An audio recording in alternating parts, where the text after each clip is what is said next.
ಹೋರಾಟ ಮುಂದೆ ನೀರು ಬಿಟ್ಟಿದ್ದೆ ಆದರೆ ಸರ್ಕಾರದ ವಿರುದ್ಧ ಹೋರಾಟ ಮಾಡ್ತೀವಿ. ಮುಖ್ಯಮಂತ್ರಿಗಳ ಮನೆ ಮುತ್ತಿಗೆ ಹಾಕುವಂಥ ಕೆಲಸವನ್ನು ಸಹ ಮಾಡ್ತೀವಿ. ಅದೇ ರೀತಿ ಲೋಕಸಭಾ ಸದಸ್ಯರ ಮನೆಗೂ ಮುತ್ತಿಗೆ ಹಾಕುವಂಥ ಕೆಲಸವನ್ನು ಮಾಡ್ತೀವಿ.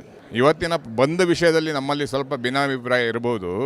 ಖಂಡಿತ CWRC ಮತ್ತು MA ಎರಡೂ ಸಹ ತಮಿಳುನಾಡಿನ ಏಜೆಂಟ್ಗಳಾಗಿ ಕೆಲಸ ಮಾಡ್ತಾ ಇದ್ದಾರೆ. ಕರ್ನಾಟಕಕ್ಕೆ ಅನ್ಯಾಯವನ್ನು ಮಾಡ್ತಾ ಇದ್ದಾರೆ. ಅದಕ್ಕಾಗಿ ಲೋಕಸಭಾ ಸದಸ್ಯರು ಪ್ರಧಾನಿಯವರನ್ನ ಮಧ್ಯಸ್ಥಿಗೆ ಕರಿಬೇಕನ್ನುವಂಥ ಒತ್ತಾಯವನ್ನು ಮಾಡ್ತಾ ಇದ್ದಾರೆ. ಕಾವೇರಿ ಹೋರಾಟದಲ್ಲಿ ಕರ್ನಾಟಕ ಬಂದ್ ಒಂದು ಮಂಡ್ಯ ರೈತರಿಗೆ ಒಂದು ಆಶಾಕಿರಣ, ಒಂದು ಹೋರಾಟದ ದಿಕ್ಕನ್ನೇ ಬದಲಾಯಿಸುತ್ತೆ ಅನ್ನೋ ಒಂದು ಹೋಪ್ ಇತ್ತು. ಸರ್, ಈಗ ಕರ್ನಾಟಕ ಬಂದು ಮಂಡ್ಯ ರೈತರಿಗೆ ಒಂದು ವಿಶ್ವಾಸ ಇತ್ತು, ಕರ್ನಾಟಕ ಬಂದ್ ಆಗುತ್ತೆ, ನಮ್ಮ ಧ್ವನಿ ಕೇಳ್ತಾರೆ ಅಂತ. ಮಂಡ್ಯ ರೈತರಿಗೆ ಏನು ಹೇಳ್ತೀರಾ?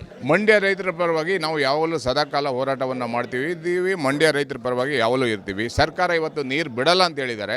ಅದನ್ನು ಕಾದು ನೋಡುವಂಥ ತಂತ್ರವನ್ನು ಮಾಡ್ತಾ ಇದ್ವಿ. ಸರ್, ಇವತ್ತು KRS ನೀರಿನ ಡ್ಯಾಮ್ ಇರೋದು 102 ಅಡಿಗೆ ಬಂದಿದೆ. ಇಷ್ಟಾದ್ರೂ ಸಹ ಅಲ್ಲಿ ಕಾಲುವೆಗಳಿಗೆ ನೀರು ಬಿಡ್ತಾ ಇಲ್ಲ ಸರ್. 102 ಅಡಿ ಕುಡಿಯೋ ನೀರಿನ ಸಮಸ್ಯೆಯನ್ನು ಬಗೆಹರಿಸುತ್ತೆ ಅನ್ನೋ ನಂಬಿಕೆ ಇದೆಯಾ? ಮಂಡ್ಯದಲ್ಲಿ KRS ಇಂದ ಮಂಡ್ಯ ರೈತರಿಗೆ ನೀರನ್ನು ಬಿಡ್ತಾ ಇದ್ದಾರೆ ಅನ್ನುವಂಥ ಮಾಹಿತಿ ಇದೆ. ಹಾರಂಗಿಯಿಂದ ತಮಿಳುನಾಡಿಗೆ ನೀರು ಹೋಗ್ತಾ ಇದೆ ಅನ್ನುವಂಥ ಮಾಹಿತಿಯೂ ಇದೆ. ಇವತ್ತು ನೀರು CWRC CWMA ನೀರನ್ನು 12,000 ಕ್ಯೂಸೆಸನ್ನು ಕೇಳ್ತಾ ಇದ್ದಾರೆ. ಅದನ್ನು ಕೇಳಿರುವಂಥದ್ದು ತೀವ್ರ ಅನ್ಯಾಯ. ನಮ್ಮ ಸರ್ಕಾರ ಆ ನೀರನ್ನು ಬಿಡಲ್ಲ ಅನ್ನುವಂಥ ಮಾತನ್ನು ಹೇಳಿದ್ದಾರೆ. ಆದ್ದರಿಂದ ನಮ್ಮ ನೀರನ್ನು ರಕ್ಷಣೆ ಮಾಡ್ಕೋಬೇಕು. ರಕ್ಷಣೆ ಮಾಡ್ಕೊಂಡಿಲ್ಲ ಅಂದರೆ ಸರ್ಕಾರದ ವಿರುದ್ಧ ಹೋರಾಟವನ್ನು ತೀವ್ರಗೊಳಿಸ್ತೀವಿ. ಸರ್, ತಮಿಳುನಾಡು ಸರ್ಕಾರ ಪದೇ ಪದೇ ಇನ್ನೂ ಜಾಸ್ತಿ ನೀರು ಬೇಕು, ಇನ್ನೂ ಬೇಕು ಅನ್ನೋ ಬೇಡಿಕೆಗಳನ್ನ ಇಡ್ತಾನೇ ಇದೆ. ಅದಕ್ಕೆ CWRC ಆಗಲಿ CWMA ಆಗಲಿ ಅದಕ್ಕೆ ಮಣಿತಾ ಇದೆ. ಇದೆಲ್ಲ ನೋಡಿದ್ರೆ ತಮಿಳುನಾಡು ಪರವಾಗಿ ಜಾಸ್ತಿ ಹರಿತಾ ಇದೆ ಅನಿಸಲ್ವ ಸರ್ ಕಾವೇರಿ ನೀರು?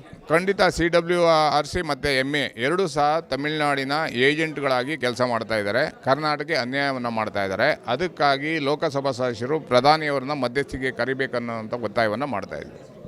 ಸರ್, ಕರ್ನಾಟಕ ಬಂದ್ಗೆ ಕರೆ ಕೊಡಬೇಕಾದ್ರೆ ವಾಟಾಳ್ ನಾಗರಾಜ್ ಅವರು ನೀವೆಲ್ಲ ಒಟ್ಟಿಗೆ ಪ್ರೆಸ್ ಮೀಟಲ್ಲಿದ್ದಿರಿ. ಇವತ್ತು ವಾಪಸ್ ಬಿಡಬೇಕಾದ್ರೆ ಯಾಕೆ ಒಟ್ಟಿಗೆ ಪ್ರೆಸ್ ಮೀಟ್ ಮಾಡಲಿಲ್ಲ ಸರ್? ಇಲ್ಲ, ವಾಟಾಳ್ ಅವರ ಜೊತೆ ಯಾವಾಗಲೂ ಇರ್ತೀವಿ. ಇವತ್ತಿನ ಬಂದ್ ವಿಷಯದಲ್ಲಿ ನಮ್ಮಲ್ಲಿ ಸ್ವಲ್ಪ ಭಿನ್ನಾಭಿಪ್ರಾಯ ಇರ್ಬೋದು. ಬಟ್ ವಾಟಾಳ್ ಅವರ ಜೊತೆ ಸದಾ ಯಾವಾಗಲೂ ಇರ್ತೀವಿ. ಅವರ ಹೋರಾಟಕ್ಕೆ ಬೆಂಬಲವನ್ನು ಕೊಡ್ತಾ ಬರ್ತೀವಿ. ಹಾಗಾದರೆ ಸಂಪೂರ್ಣವಾಗಿ ಈಗ ಬಂದ್ ಕರೆ ಕೊಟ್ಟಿದ್ದಾರಲ್ಲ ವಾಟಾಳ್ ನಾಗರಾಜ್ ಅವರು, ಅವ್ರು ಬಂದು ವಿಫಲ ಆಯಿತು ಅಂತ ಅನ್ಕೋಬೋದಾ ಸರ್ ಜನ? ಇಲ್ಲ, ಹೋರಾಟ ಅವರ ಎಲ್ಲರೂ ಬಂದ್ ಮಾಡಿದವಾಗ ಎಲ್ಲರೂ ಬೆಂಬಲ ಕೊಡಬೇಕಂತೇನಿಲ್ಲಲ್ಲ.